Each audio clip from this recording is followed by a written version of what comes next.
Loneliness and sadness.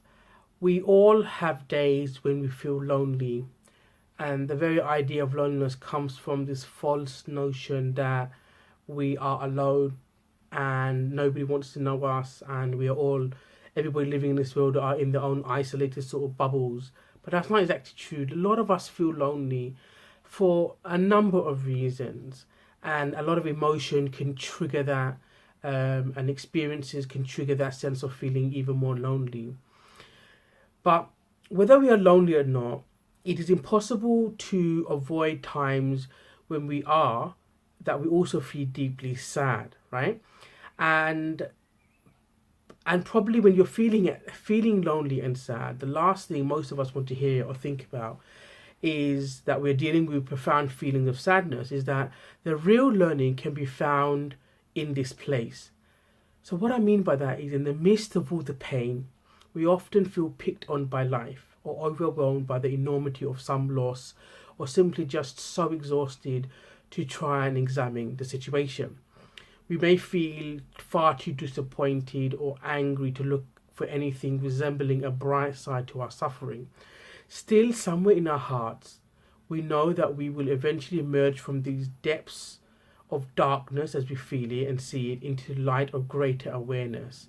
And remembering these truths, no matter how elusive it seems, can actually help.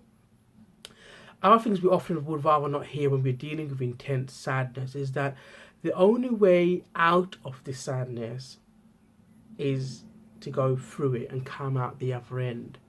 Sitting with our sadness takes the courage to believe that we can bear the pain and have the faith that we will come out of it on the other side. With heartfelt courage, we can allow ourselves to cycle through the grieving process with the full inner permission to experience it. And this is a powerful teaching. It's a powerful teaching because sadness has a lot to offer us, despite how sad it can make us. And that ability to surrender and the acceptance of change to go in hand goes hand in hand. And acknowledging heartbreak, by no means does it dull the sting in any way, but it can stimulate healing if we can just start to begin to process that there's some learning to take from that moment of being in the absolute depth and the pit of darkness, of sadness, of feeling lonely.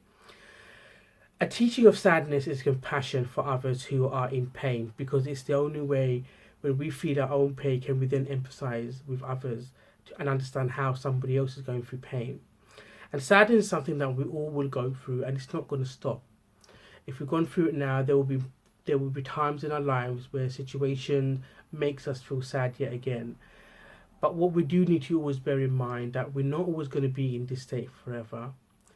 And I have this phrase: every experience is character building, and every time you go through another peak of some calamity or some difficult time in your life, always try to bear in mind and hold faith in the fact that the only way to get past this stage is to go through it. You can't avoid it. You can't kind of withdraw and go back and say, actually, I'm not going to go down this path. But always know that there's always going to be something to learn from such experiences, and sometimes we're not always going to be able to see it while we're in that pit of darkness. Rather, once we're out of that, we can then look back retrospectively and take some of those lessons learned and hopefully build us as people, build our characters, and it'll be something that we can take forward with us for the rest of our lives.